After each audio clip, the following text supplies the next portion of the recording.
Dopo aver praticato medicina a Firenze e in Medio Oriente, il toscano Mazzei aveva deciso di tentare la fortuna a Londra nel 1755. Mentre lavorava lì come insegnante di italiano, gli capitò di imbattersi in città in due giovani provenienti dalle colonie americane, tal Benjamin Franklin di Filadelfia e Thomas Jefferson della Virginia. Furono loro a convincerlo a trasferirsi nel nuovo mondo e iniziare un business di export di vino e olive toscane. Quando si imbarcò da Livorno nel 1773 con destinazione Virginia, non sapeva certo cosa sarebbe nato da quella sua avventura. Si portò con sé piante, semi e 10 contadini e iniziò a lavorare nella tenuta dell'amico Jefferson, dove piantò una vigna e un frutteto di ciliegie e albicocche. Ben presto però, con la dichiarazione di indipendenza del 1776 e lo scoppio della guerra, Jefferson gli affidò però un'altra missione, quella di acquistare armi dall'Europa e spedirle segretamente in Virginia. Fu così che Mazzei iniziò a fare da spola tra le colonie e l'Europa tra il 1779 e il 1783, l'anno della fine della guerra.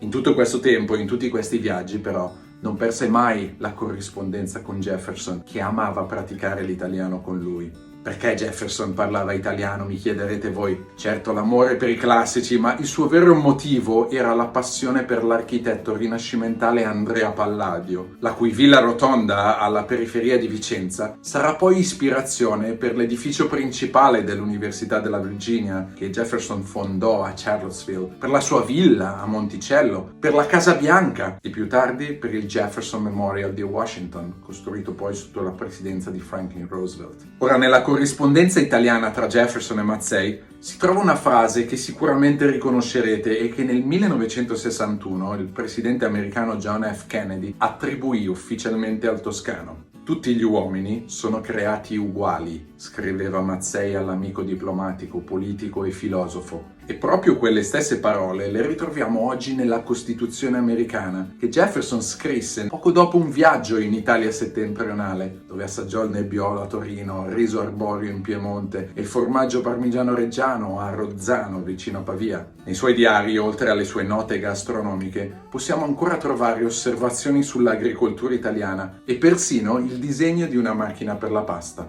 Fu in quel contesto che Jefferson ritrovò il vecchio amico Mazzei, che nel frattempo era tornato in Europa nel 1785 e aveva pubblicato a Parigi una storia politica della rivoluzione americana. Chissà che quella sua frase non gli sia ritornata a mente proprio durante le loro conversazioni. Sembra quasi banale per noi, ma al tempo dire gli uomini sono creati uguali o noi, il popolo degli Stati Uniti, come nella premessa della Costituzione americana, non era per niente ovvio. Quelle affermazioni, così semplici e così profonde, ratificate definitivamente il 21 giugno 1788, diventeranno però la premessa del più grande esperimento politico della storia, ancora oggi modello per tutte le democrazie del mondo e ancora oggi in continuo aggiustamento.